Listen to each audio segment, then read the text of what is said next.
Quiet down, guys. Quiet down. Quiet down. Talk to me Tuesday. Talk to me Tuesday, man. I've been wanting this to happen for a long time, dude. Yeah, you got me. You I finally got got you. Finally got you, man. Are you in your studio? I am. I just walked in trying to catch my breath, Okay. running a flight of stairs, and I'm just happy to be on. Yep, I just walked into the studio. Talk about somebody who wears a lot of hats. Oh my God. This is the man, the legend. I've known him. Can I say since you were a kid? I don't can I say you were a kid? Majority of my life. Majority of your life, you know? This is the man. For those who are listening out there, maybe you aspire to want to be a person who's in charge of sound equipment, video equipment, maybe a videographer, or being able to be in charge of the sound for bands that are out there in your neighborhood. Because it's not a bad gig. This is the guy right here that's going to tell us how he make it look so easy. I don't know about making it look easy, but it comes easy to me. But it doesn't look. Yeah, especially if when they pay you, that that makes it feel good, doesn't it? Yes, that's the reward. That is But of the hard work and studying. Yes. probably sometimes though, you do have to do some freebies though, don't you? In the beginning when you start off, Yeah, a lot of freebies. a lot of A freebies. lot. Where were you born, Andre? What year was I born? No. We're not doing that. We're not doing it with years because then they'll come back on me. Well, where was DC? No, we're not going there. No, where were you born at? Were you born in Detroit area or was it Clarkston? I think I remember you were from. I thought, or down south someplace in Mississippi. What's wrong? You laughing for? That's wrong. I was born in Kentucky. I was born in Pontiac, Michigan. Okay, Pontiac. You're Yak. But I did live in Davisburg, Clarkston area. Went to Clarkston schools. Okay. So you're one of those smart guys. Clarkston School is up there. My cousin and his kids go there, man. They rally. They're very good in sports, athletic, and they're brainiacs, So what is your parents into music? What made you get into music?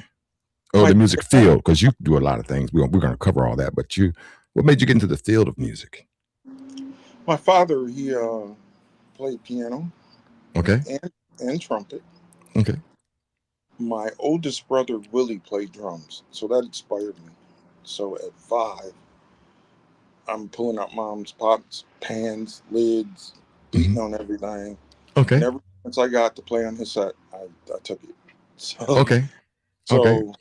So as you can hear, I started off being a drummer first before sound. So. And would you guys think about like being like the Jackson 5 or the Osmonds or the, a family band, or you guys went your separate ways? Absolutely not. No Jacksons, not the Hutchins. The Hutchins 5. Not the Jacksons. The Jackson 5. Did you see the movie? Jackson 5 movie? I did check that out. Yeah, I had one of my friends talk to me about it.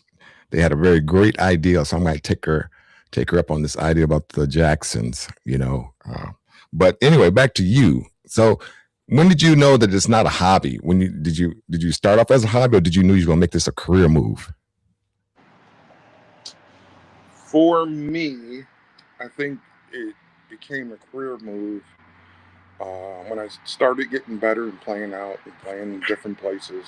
And people they couldn't get my sound right or what I was looking for. Okay. We're speaking on the sound tip. Okay. They wouldn't give me what I needed in my monitors. So 16, 17 years old, I got introduced to sound and I just kind of had a passion for it. I was 19, 20 when I met Dave Reese, Michigan Sound, let him rest in peace. And he took me under his wings and taught me everything. And I've just been doing it ever since. So you transitioned from a drummer into a sound stage engineer. Yes. Okay. But you still play drums though, don't you? I think I've seen. If the right person say, "Hey, Dre, I got this gig and we got a month to get together, get the stuff down," something like Derek Washington or somebody. Okay, right. I might come out of retirement for a gig, but no, I don't play. Yeah, okay, so you just strictly sound now. It's just strictly sound. And Sound and but you know, it's we can get into that a little bit later. yeah, But so because with sound you have to do several things. You have to manage, plus do the accounting. I know you do that and manage and get people. You got to buy equipment. You have to do it. It's quite a few things that you have to overcome and master, especially at this time a day or at this age that we are at now. You pretty much got everything down pack, other than little surprises that pop up on you. Have you ever had a couple surprises pop up on you? all the time, especially on gigs, and they don't tell Okay. you everything. You say, send over a writer, send over your input list. Hmm. And hey, I failed to tell you, but I always be prepared. Okay. So would you Preparation. keep extra chords or extra I keep speakers extra or something? cords, extra mics, extra Yeah. DI, Okay. extra, and yeah, always be prepared. And being prepared, I've seen a lot of nowadays, a lot of these cats are using wireless microphones and stuff. Do you cater that? Then you run across some cats, I've run across some artists who don't like wireless. They want a cable. So what's your experience with that? I carry both. Okay. Um, on any given gig, I'll take at least 8 wirelesses. Hmm. At least Okay. that's the bare minimum usually. And hardcore, I got cases full of mics. So yeah, Cases. because Stacked up. you never know what a preference is going to be. Hmm. Industry standard is a SM58, you know, but you never know. Somebody might want a buyer's microphone, Okay. Sennheiser. There's so many brands out there. Hmm. So I have a variety on hand because I never know what I'm going to run into. Okay. I've seen I know what it means, but maybe the audience don't. Where I've seen red tape on a microphone, a blue tape, a green, yellow. Tell the audience what that means, or why do you have tape on a microphone? To As identify what microphone that is, most Mhm. people need to know so they know the speed. If they need to turn the mic up, make adjustments, whatever, they know what microphone that is. So Okay. sometimes they'll use the color system to identify which microphone that is. Okay. So if you're doing a stage, a play or something, especially a play where you got 12 or 24 people with microphones, you can be able to. That'd be hard Body, on the colors though. About 24 body, different body, colors. body packs are a little bit different. We do the Okay. number system. So we'll go anything from lab 1 to lab 24, 25, 30, whatever it is. And what I usually do is when I go in and do a play production, scene by scene, I'll learn faces. I don't learn the actors. I put a number with them. Uh-huh. So I know when I see, um, whatever actor coming out on stage, I know that's 1, that's 5, that's 7, that's 8. You know what I'm saying? So I'm Okay. muting, unmuting, and so forth. But yeah, Is is it easier to do, stage plays versus bands and concerts and things of that stage nature, outdoor plays concerts and festivals? harder to do plays, but I love Okay. to. That's actually my specialty. I Plays. love productions. Yep, play Okay. production along those lines. Okay. Um, Why do you love them? it's more challenging. Oh, okay. All right. The challenging is, you know, um,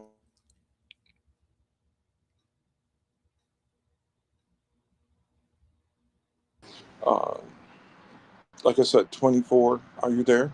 Am I still got Yes. you? Yeah. Yeah. Okay. A call came in. I'm sorry. Hmm. So we're between 24, 28, 30 microphones um, that can take off on you at any given time. Okay. All right. So, That's interesting. so Well, between that and managing a band, usually most play productions have a full band as well and background vocals. mhm.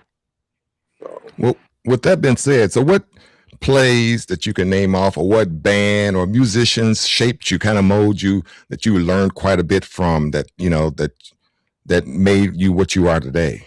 If you can name one for each band, and then maybe some singers or something, and then a play you um, did. play, I would say, "What's Love Got to Do With It?" Oh, okay, you I did did that that one. for. All right. I was on the road with that one for a little bit. Okay. Um, bands, oh, let's throw a rock. um, um, I did everything from gospel to jazz to rock to. There's just so many groups out there, and I hate to name drop. I do. Yeah, because they're gonna I say you hate. didn't call my band. Right, and I had people that name drop like, oh, you just you know, I'm not that type of guy. But Okay. I did a variety of bands Mm-hmm. in my close to Well, 40 years doing this.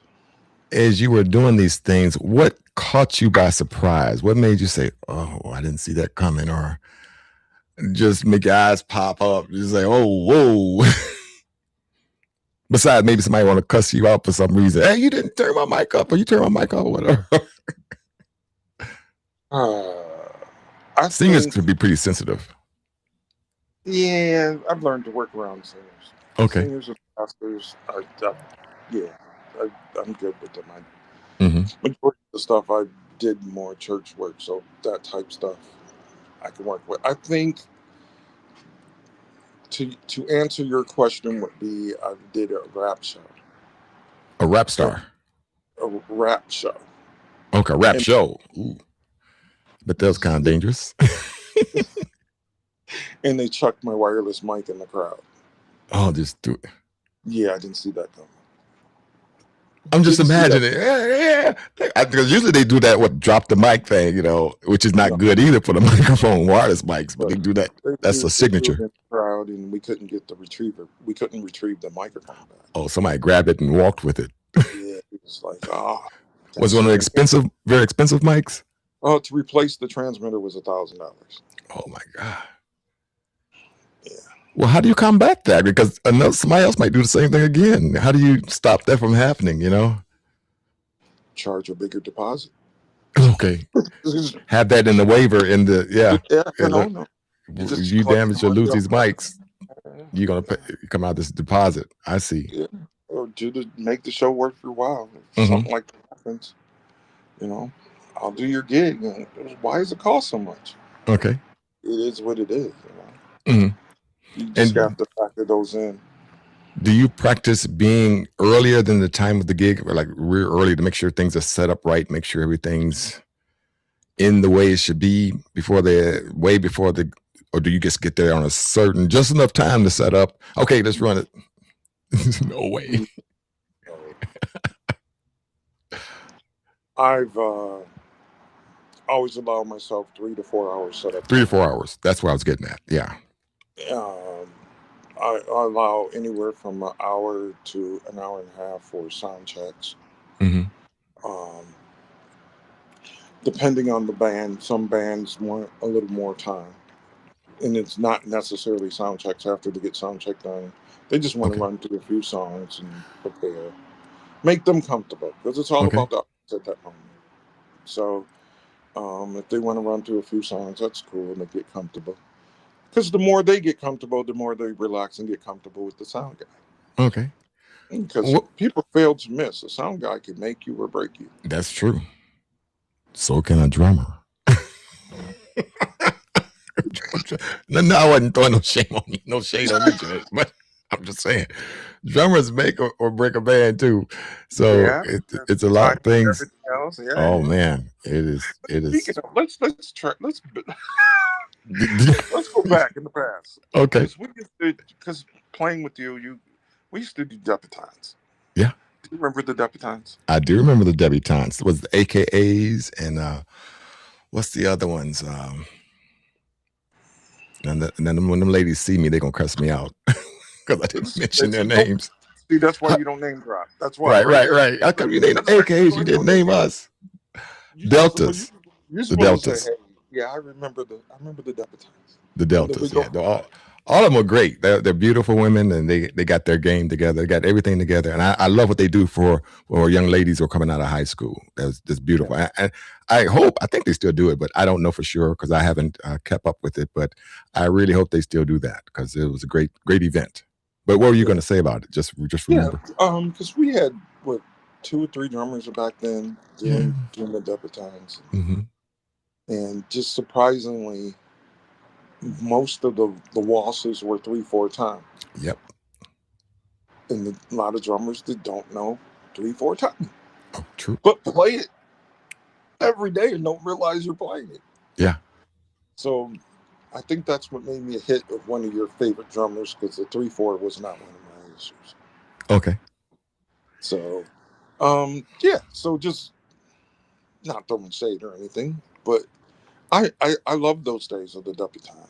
And Mm-hmm. what were some of the other gigs we did? Because we did quite a few stuff. With quite a few. What band you were playing in? You're gonna try and depend on my memory. We're not gonna make it through this show. but what I do want to ask though, what are some things that, and I've asked other musicians this question, what are some things that musicians or people who run the sound of musicians talk about, or symbols or things that you do that the audience never have a clue on or know about? Like in some cases where you have in baseball where they're doing signs and stuff behind catching a pitcher, and in some cases the football, the coaches covering their mouth up and saying something, do whatever, so what I'm glad you asked that question. Yeah. Because I'm trying to see if I have a microphone up here, because since you want to give away secrets, yeah.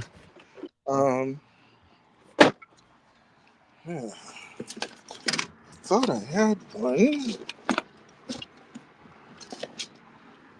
I do. Bear with me. Take your time.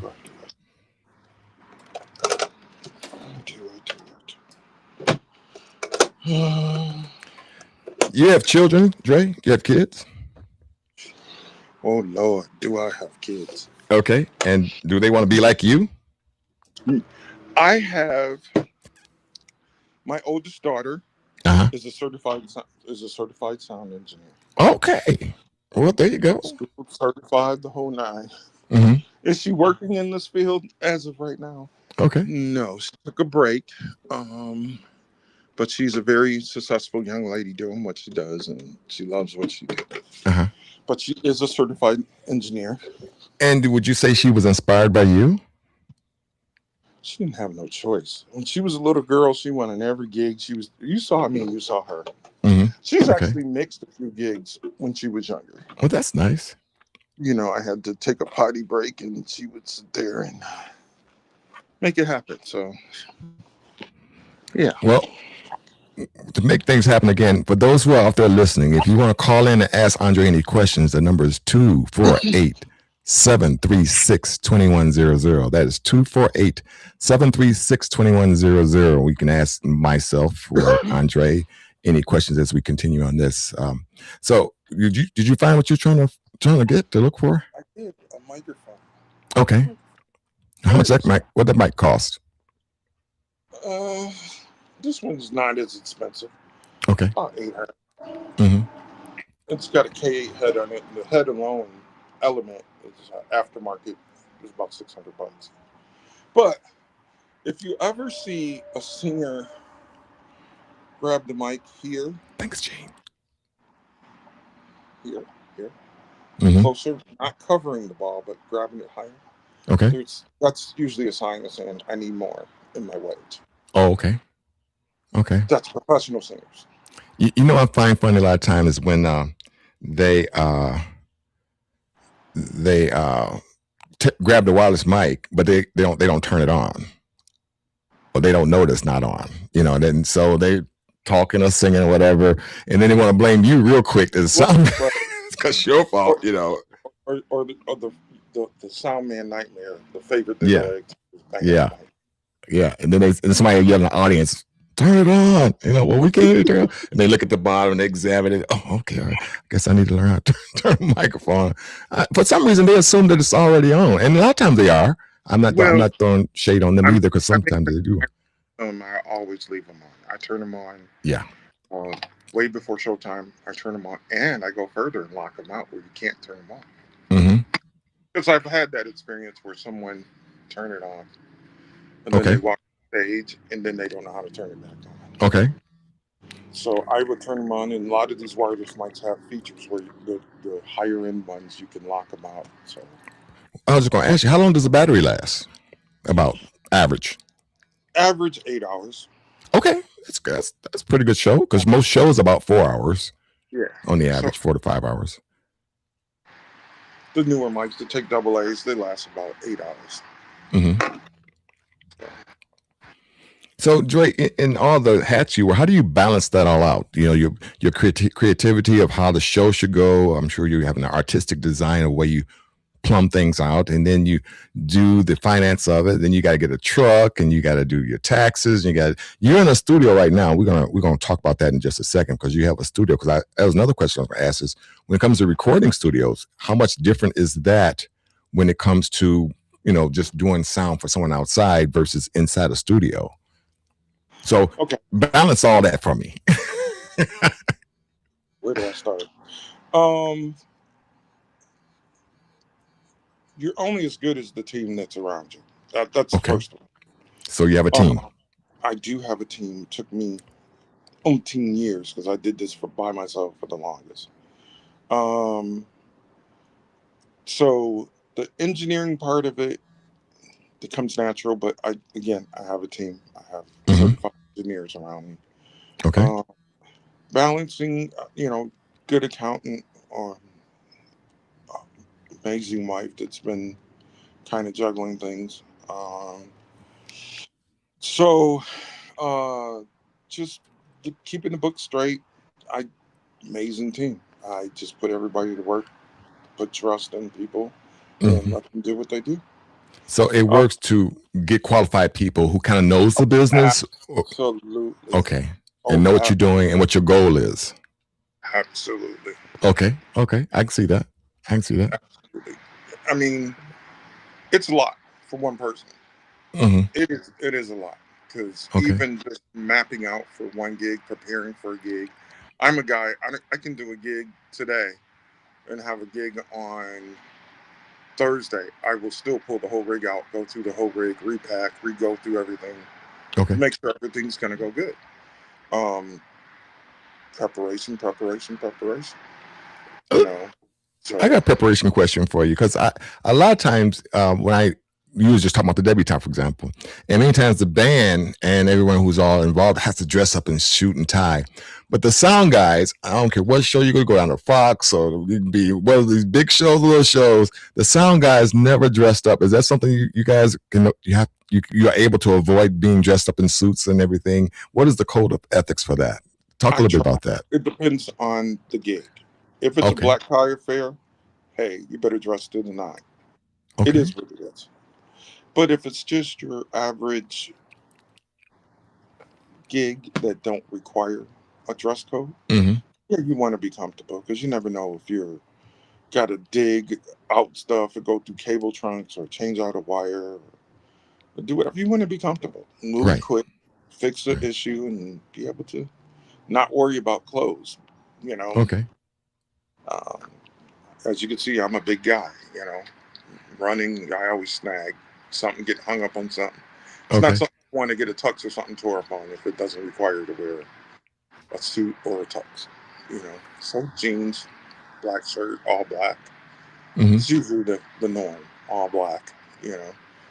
And keep it moving.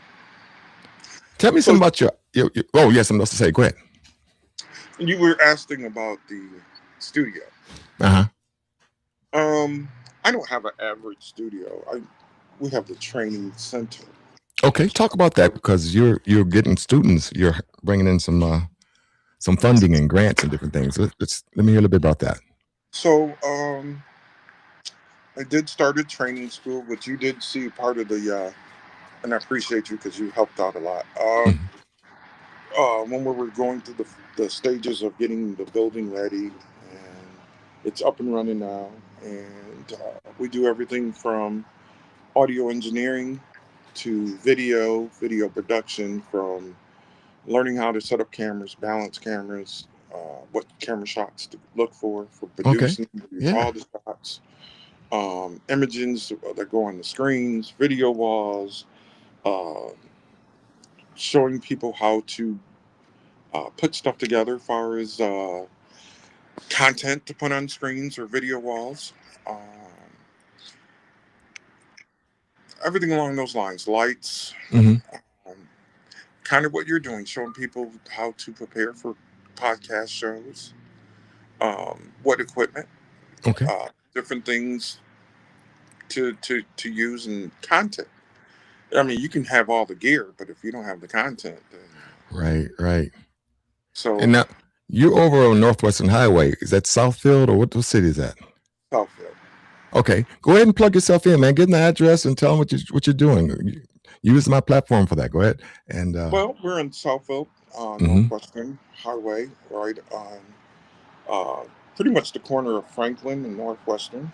mhm. Um, there's no point in me saying the address, but I'll give you the landmark, which is the Dunkin' Donuts. We're in the upstairs part of the Dunkin' Donuts on the second level. Got the whole Okay. second level, Yeah. and we're we're doing our thing up here, doing teaching and lighting and audio and video. And we have a few podcast studios up here where people can come up here and just, get your content out. Okay. And, we Now, have the is there a charge for after the school. school? My goal and vision was to try to do everything free and try to get sponsorship. Uh, when I got into this, I thought this was going to be easy, but running a 501c3 is It'd it's be not. easy, as I say. Everybody would be doing it. So It is not easy. It is a no. lot of work. It is hard, and But it's fun work if you love what you're doing, though. I love what I'm doing, so I just look at it as fun. It is a lot of work. and I do, and everybody doesn't see your vision and what you're trying to do. Hmm. But I'm committed to it. Uh, so there's a lot of days I come up here. I pay a lot of this out of my pocket. Yeah. To this point.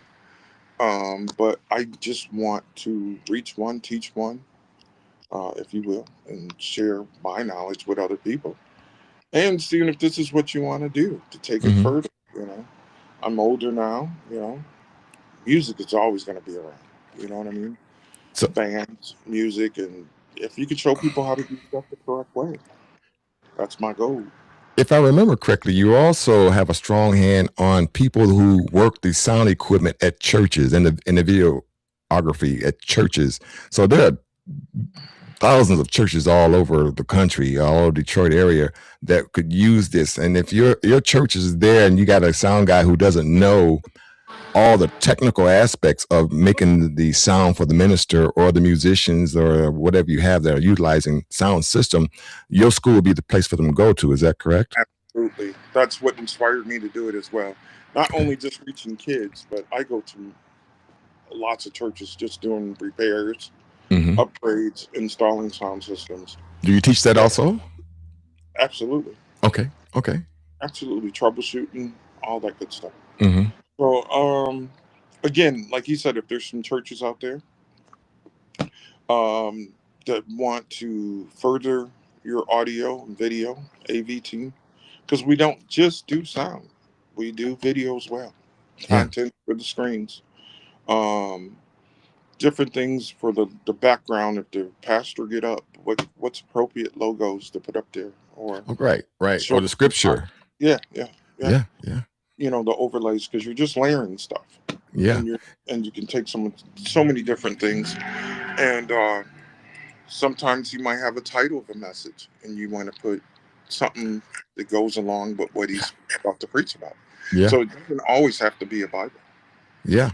A lot of them, I've seen some of these churches they're putting commercials and ads and stuff. Well, the kids are doing this coming up next week. Be a part of this or support this or do this. Before So church even start. we have a wonderful team that works with us that teaches all that, how to create Okay. video announcements, how to put the whole package together and run video announcements, Hmm. whether it be a video or it's the still picture slideshows, um, what have you. We're just trying to get this information out there and just make people aware and give you the knowledge. Okay. So, Well, absolutely. speaking of knowledge, we are in the AI world now. So, what is your mindset on AI? How it has kind of blanketed across, well, actually, the world. I won't say the United States, but the world is digging in. Everybody's doing it. It's being a part. How is it a part of your life? And are you taking advantage of it, or you like it or don't like it? How has that evolved in your life with your things and the things that you do? I'm going to tell you, like I just told my students on Saturday, take advantage of the AI world.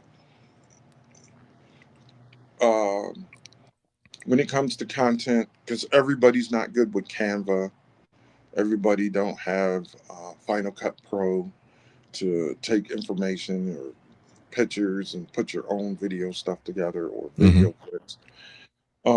So AI came such a long way where you can get good quality stuff and content and use it to your advantage. So we don't discriminate from it. We actually say use it, support it, okay, and show them the correct way how to put content together and work it in what formats.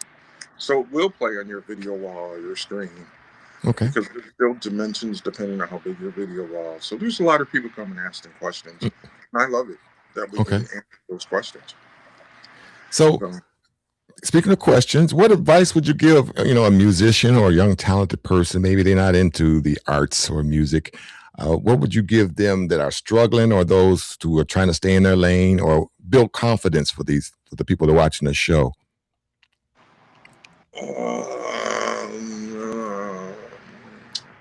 Break that question down a little bit more. My mind is wired different from everybody else. Because when you just said what you said, I hear about 20 different things. Okay.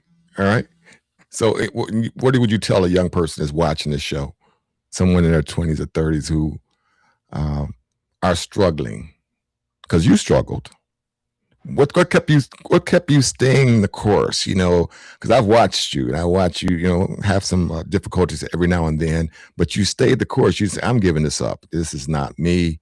This is not for me because I'm having too many problems. What stopped you? I'm honestly, to keep it real with you, if we want to be real and honest. Yeah, we do. Every day is a struggle. There's days that I do, even though I'm committed to this, when it comes to the financial part of it, I can't. I don't think I can do this anymore.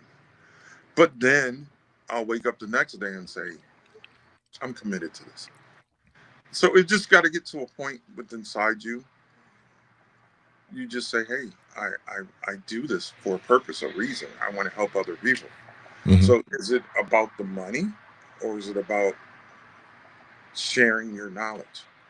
So I would say to a young person that's, whether it be a musician or this is what you want to go in a lane of video or audio, find your lane or your purpose. Once you find it, perfect it as best as you can. Put the time in, the reward will pay off. I promise you. Okay. Because this that I do is open many, many doors. It's taken me many, many places. I've been traveled. I get plane tickets to send for me. I mean, literally get paid to do what I do because of the knowledge, and I put the hard work in. So if that is something to kind of throw a carrot out there, it will open doors. Trust me. Well, I know you met a lot of famous people. Tell me about some people that are, out there that maybe in the gospel or in the world, or either way, blues, whatever. Tell me about some people that you know that are well known. Name dropping again. Oh yeah, we are. You met Stevie. I met Stevie. Where would you see him at? I'm going to tell you something about Stevie, and I hope I don't get in trouble. Stevie. Stevie Wonder is not 100% blind. Somebody else told me that.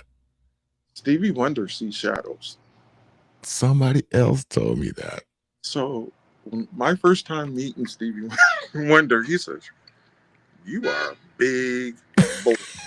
Is he a big boy? If you can't see, how would you know that? Unless you feel my presence, feel his huge presence. He sees shadows. He can see the silhouette of what it is, but he can't. There's no color. There's no extent of what it is. He sees shadows. Well, yeah. But he let me know, you are a big boy. Well, he is blessed, Stevie, and you were blessed to see him. I would love to meet Stevie. I had a chance close maybe to meet him out in California at the NAMM show, but our paths didn't actually cross. I was hoping they would. There were potentially where they could have crossed, but at the NAMM show, so much is going on. People are just, That's another story. We'll get into that later. So Um, what? Yeah, go ahead. I think it was my honor. I had a part in the Aretha Franklin homegoing service. Okay. Um, Wow. I did the. I was one of the engineers. There was two of us. Mm-hmm. That it was over 10 hours, so we split the duties on that one. But we did the live stream. We did the live audio Nice, and did man. the full. So there was a pull box for all the outlets, all the news Mm-hmm. stations, CNN. We did all the audio for them. That's a So huge honor. it was, and there were so many people that came back in the room where we were. So we met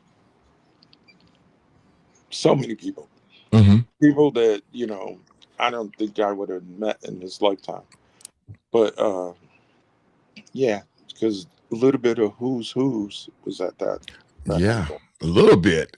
All the who's was there. But didn't she have two funerals or something? I heard that she changed clothes or something. Somebody said that I wasn't there, and Um, I think I had something to do. yeah, I couldn't watch all of it, but I, I can't answer on that one. yeah. My day had started like at 6 a.m. that day, and we didn't get out of there until I started. It was dark when I left. It was dark. I'll Mm-hmm. just leave it at that. It was a long day. How So do you go about advertising to get gigs like that? Maybe some people are listening, like want to do what you do, but they don't know where to start at. Or how do you put your name that, out there, or just Facebook or social media, or what is it that you have to do that to get particular, known? I can't even call that one a gig. Okay. I was just in the right place at the right time. I was an engineer for the Word Network. Yeah, Um, I see all that a the lot. all the media outlets wanted a part of that service. I Hmm. mean, everybody, 247, Okay. 6250. Yeah. You know what I'm saying? CNN. It everybody wanted some kind of. So the Word Network is a Christian network station, and I was one of the engineers there, along with Mike Williams and Dave Whitelaw, a few other Hmm. engineers. Okay. And the portion they gave us was the audio for all the audio going out to all the networks. So I was honored to take one of my councils in and set it up and wire everything up and Hmm. make that happen. So um, yeah, When we do the mix, because I asked this about musician, do you find that people who mix in California mix different than people in New York or versus Florida and Texas or Detroit and Chicago? Do you guys all like, because the different musicians also play a little bit to me different than they play from one part of the world versus another part? How do you feel about mixing? When I know when I hear a Quincy Jones sound on LP or whatever, if you guys want to date me, or it sounds so rich, it sounds so full. I can tell when there's a Quincy Jones production. everybody has their own style or their own. Let's put it this way. Um, I hope I can use this as an analogy that makes sense. You're a bass player. Yes, So the at least I call rudiment, myself one. you are a bass player. You bass player of bass players. I just said you were one of the guys who had me come out of retirement. So um, you have your rudiments. So there is a standard that industry standard you follow, whether Okay. it be um, the key you're playing in, the rudiments, the notes, you know, you have your standard part of what you got to do. Same thing with audio. You Hmm. have your standard of what you're going to do, but every engineer put their own tailor on it, put their own spin or creativity. That's what I like to call it. Because after you build your mix and you're mixing whatever flavor, whether it be your effects or your delays or your creativity, is where you make the magic happen. Are you saying there's no difference between when you listen to a sound, you can't say, "Oh, that's East Coast," or "Oh, nope, that's the West Coast"? Because I know, as far as I don't know if I could say rappers were different because between Tupac and Biggie type of thing. I don't know if I could throw that in there or not. Probably not. Probably not. But I thought some guys can say they can tell where some songs in the rap, you talked about rap earlier, came from maybe Houston, Texas versus Atlanta, Georgia versus Detroit rappers versus Chicago rappers or New York rappers and LA rappers. You know what I'm saying? So there are some certain styles. Let me take it from this standpoint. Okay. Because engineering, we're amplifying what the artists or the bands are doing.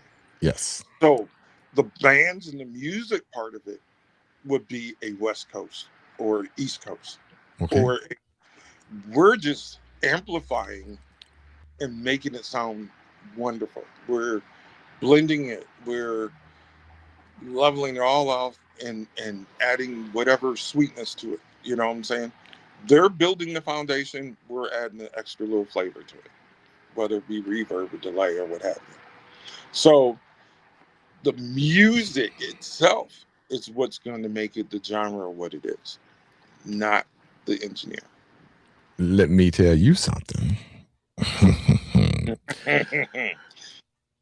From a bass player perspective, I found that when the sound guy is a drummer, the drums sound beautiful. If the sound guy is a bass player, man, the bass sounds excellent. I mean, I think that there's probably about, in me, what I've seen, 10% where everything sounds great. But if that person, it likes one particular instrument, that instrument be like, if he's a guitar player, it'll be slightly, and they ain't supposed to do that. I'm sure they're not. It's supposed to, everybody's supposed to sound good, but No, I can see, it seems to me that they play favor. So maybe, I'm sure you're gonna tell me, no, we don't play favor. No, you're right. But okay, I'm right. You're right. Okay. You do. So if it's a guitar player is going to stand out and put it. Okay. Quick story. Back in October, I had to go to Texas. I got called in to do a event in Texas. Okay. And their engineer is a guitarist. And I was mixing. He was like, "Turn your guitar player up." I know he's in the mix. I hear him. He's good. I'm smacking his hand. Don't touch. Don't mix over me. You guys brought me in to mix. I'm smacking the hand. Don't mix over. Because even though I'm a drummer, right, I don't make the drums stand out in the mix. I make it sound like a record as best as I can. That is my goal. I want it to be a nice, even kill mix. That'd be the way to go across the board. Yeah, I do not want it to be wow. I want the drums to sound like thunder. Don't get me wrong. If it's a big venue, I want them punchy. Yeah. But I want the bass punchy. I want the guitar player heard. I want everything nice, like I'm going to give you that concert feel and make sure it's a nice, even blend across the board. Not a favorite. So not every engineer is the same. Okay. You have some engineers out there. Their goal is I want to keep working. Yeah. How you would think. So you make sure you do everybody right evenly, especially the person that paid you to do the job. You want to make sure that they're happy and the audience love your work, so they can hire you again. No doubt. That is the adrenaline for me. It's when I see the crowd into it and they're getting with the band, and I could step back after it's over and said, "Hey, I played a part in that. I did that. Yeah, I amplified them and made them sound really good." That is the, because for the longest I didn't do studio stuff. Okay. Because the studio, it's a different animal. Yeah. And studio, you can stop, start, do it over again, fix this. Live sound, you're flying at the seat of your pants. Okay. Now you start. There's no room for feedback. You know what I'm saying? Right. So you start back and making mistakes. They look at like, dude, do you know what you're doing back there? So that's adrenaline. That's for me to know I can make it sound amazing. It doesn't feedback. So for a while, it just took me a while to get in the studio, but now I'm doing studio stuff now. So okay. So I love them both the same now. Now, when I was younger, I was like, I don't want to do studio. Okay. Now, are you guys? Do you guys have a union across the board for sound guys? Is there a union? There are unions. Okay. Right now, I am not in a union. Okay. But there They're a union. There's a union in Ann Arbor and in Detroit. Okay. Um, that's just for production work. Okay. Whether you're a grunt worker, setup guy, sound guy, a rigger, there are unions to do all this stuff. Okay. Didn't weren't they in unions out in Hollywood, California? They went on strike or something like that, or Just, doing production? I think that was TV production. Or was that the Actually, actors? I don't know. I'm not sure. It was something along those no, lines. I believe it was the actual production crew for Hollywood that went on strike. Okay. Okay. All right. So if you could go to any studio to mix or or go places that you played before, or not played, but you done the mix before, anywhere in the world or the country that you've played before or performed or done the mix before, where would you like to go that you've had the most fun or the best experience, or just it did something for you, or just you had a great time, the people were fun, everybody treated you nice? That's everywhere. Everywhere. Okay. Yeah. Okay. The arena that they tore down that I really hate that we couldn't have kept going. Silverdome. That I think I had. Say it again. I said the Silverdome. And you're right. That's what it was. What? I was just joking. No, the Silverdome was great though. I mean, Pontiac Silverdome, I mixed in there a few times. Yeah, I did a few gigs in there, and that was fun. Mm-hmm. That was fun. I'm not going to name drop the first person that got me in there. Mixing on the 50-yard line. Okay. I will say the band, Night Mission Band. Does that click with you? It does click with me, and the people who were part of that. Yeah. In fact, I was on the phone today with one of the ex-members today. Yeah, one of the members. So yeah. Night Mission Band. I had an opportunity for a mayor's ball. I was mixing front of house for them. Mm-hmm. And then I did a gospel convention in the Pontiac Silverdome. Okay. For full gospel, and that's when Dietrich Haddon was really huge. First came out, he was the special musical guest, so that was fun. That was a lot of fun. Mm-hmm. So, in the Pontiac Silverdome, been a few arenas, but I think that was probably the most fun. Talk to me about social media. What is your take on social media in all this, and maybe LinkedIn? Because LinkedIn is, to me, sometimes it's part of social media, but it's also part of something else as far as business is concerned. What is your association with, the Facebooks and Instagrams and all that stuff? Where you set on that? I shouldn't say this. I suck at it, but that's why I count on my daughters. I have two, my younger daughters. Mm-hmm. I got a 21-year-old and a 23-year-old, and they've been amazing with the social media for me. Okay. But I turn that over to the younger generation. I see. Yeah. I suck at it. Yeah. But along with the mini hats. Yeah.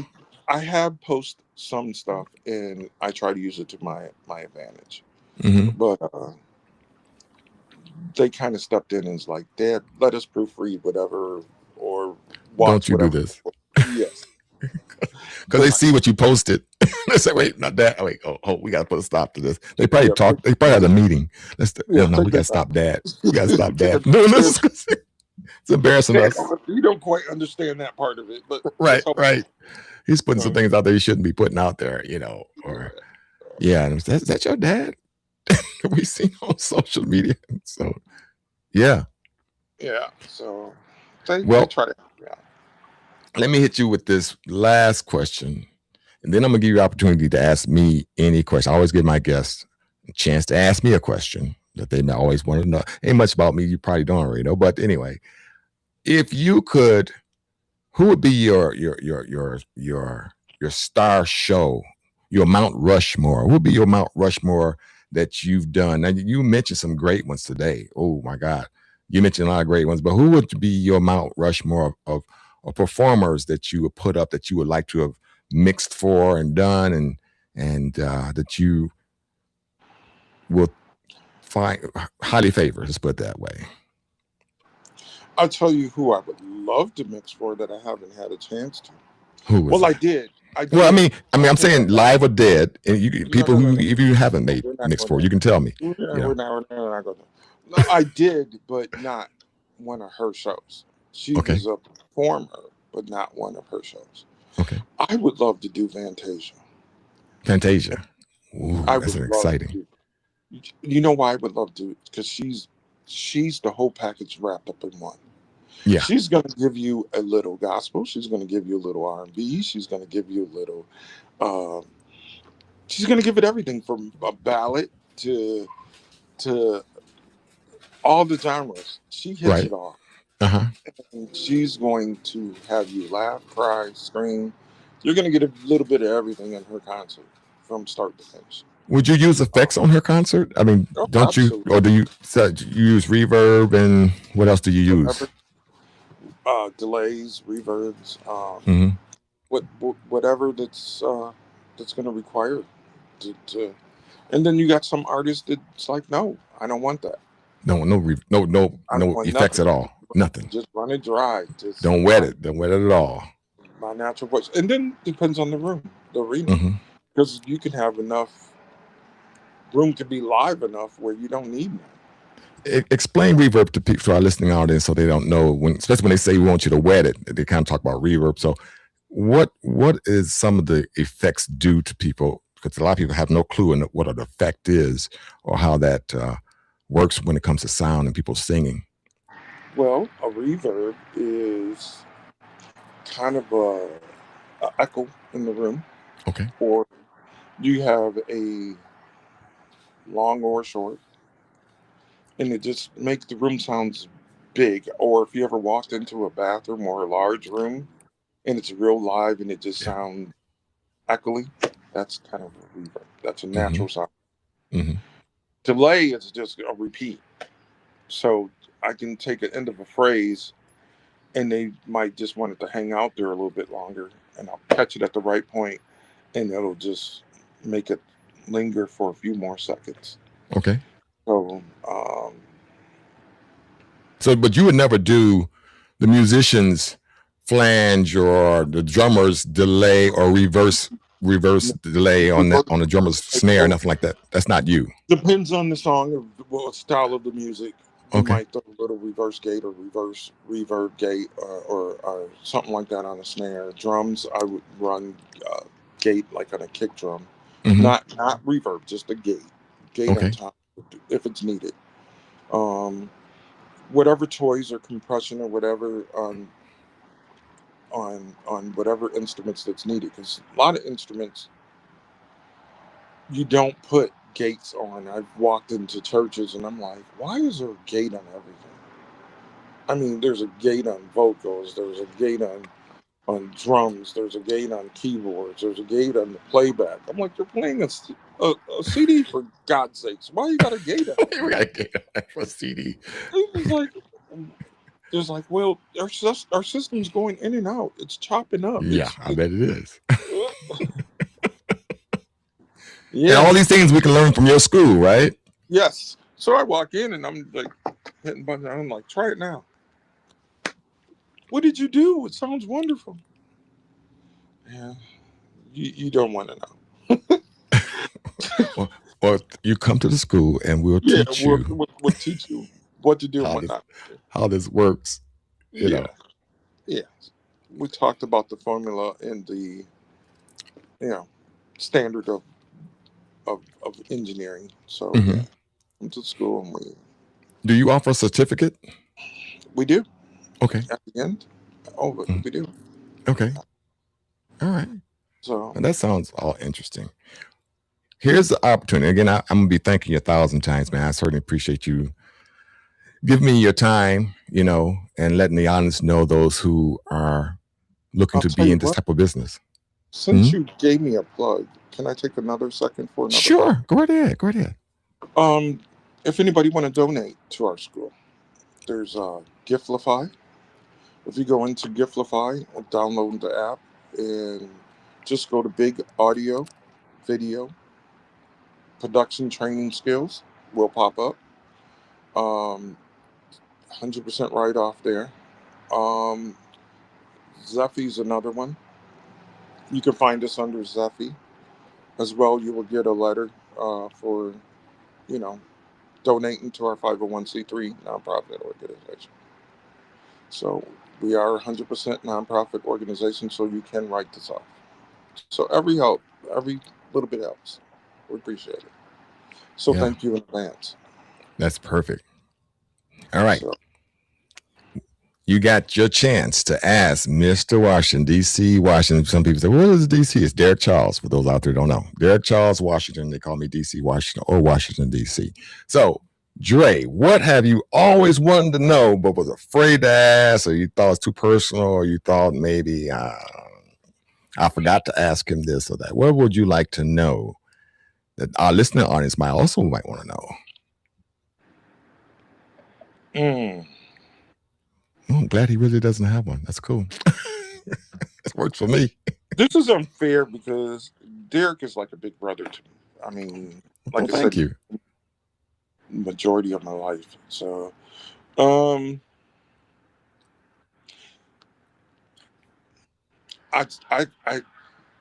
just want to learn how to be smooth like Derek. Smooth like DC. You want to be smooth like smooth with the confidence. If anybody knows Derek talks with very smooth confidence. Even if you didn't know what it is, he's gonna give you the most intelligent answer and be so smooth and confident with it. That's probably one of the highest compliments I've ever received, Dre. Thank you. Thank you so much. He's very confident. I guess to answer that question, I just try to love everybody, which is the easy thing for everybody to say. But what I really try to do is have an answer to not think evil of a person. Man, try to think of when somebody say this about that person, I think, or maybe that person had a bad upbringing, or maybe that person didn't eat or sleep well at night, or maybe that person's not feeling well, or maybe, my mother used to say butter doesn't even melt in your mouth, does it? Because I always try to be encouraging. And I was talking to a person I needed a key from in the subdivision I live in, but she was talking about how people think that she's evil. I said, well, I love talking to people that are evil myself because they always talk nice to me, or either my presence or something about whatever I do, they're not evil anymore. So I'm not sure what that is, Dre, if that's something you can learn to do. But I always try and think good thoughts about it. If you saw that thing with Eddie Murphy and he says makes his thoughts clean as the water, I try to think that way and be as clean thoughts, and my oral presentation would be good to everybody I meet. So that's what I do. I try to do that. Someone else told me I was very upfront, though. So you don't cut any corners. I thought I did. I didn't cut enough corners for you, but I'm a little too direct sometimes, they say. But okay, it is. I try to be truthful and be honest. Don't change. You're perfect. Don't change the way you are. Okay. Well, next question. Another question. Okay, sure. Do all your bases have a special name? They do, but they all start with a B. And why I did that, because my mom named me, my brother, and my sister with D's. My sister's name is Danya, my brother's name is Dale, and my name is Derek. So I name all my bases Becky and Beverly, and it goes on, man. They all have B names, and don't think of that B name, not that one. Some of you listeners, I can tell where you're going to take this, but yeah, they all have names. But when I was younger, I was really into their names and stuff like. But I don't really present the name of the base to people or anything like that anymore, like I used to. I mean, right now they know me, I know them. We don't call each other's name. But and I'll say this to those who are listening, and I'll let it go. I kind of talk to all mechanical things. When I was teaching robotics and repairing robots, I would talk to the robot, just personal between me. What's wrong with you? Why are you down? These people need you. You need to be fixed. What do you need me to do? Tell me what you need me to do. So I talk to equipment. Why? Like some things you bring me that were broke. Let's see what's wrong with you. Why are you not performing? So it's just something I do, and it just helps me try to imagine what their answer would be, and that would help me resolve whatever the problem was. Many times, I said, "Oh, your wire's not. Why didn't you say that at first? I would have connected your wire a long time ago. Or you're missing the battery. All right. I'm glad we got this talk. We had this talk and we fixed this. So that's just the way I do things. It just makes life a lot easier for me. But thank you for the compliment, and thank you for Andre Hutchinson being on the Circuit Show on Tell Me Tuesday. Andre, thank you so much. I certainly appreciate it. Of course, if there's anything you need me to do, don't hesitate to ask. And I look forward to seeing other engagements and things that you're doing. You got a show coming up or anything big? No show coming up? Nothing big? Just my usual stuff. Yeah, because your school started, what day? It started last week, didn't it? Or a couple weeks ago? It started a couple weeks ago. Okay. All right. We've been up and running for a couple of weeks. And, okay. Yeah. Cool. Well, I hope you guys check out the school. It's a great school. I've been there. Just putting it together and made a few suggestions here and there. But yeah, I look forward to seeing other students there. So, all right. Peace, Dre. Thanks. Yep. Thank you.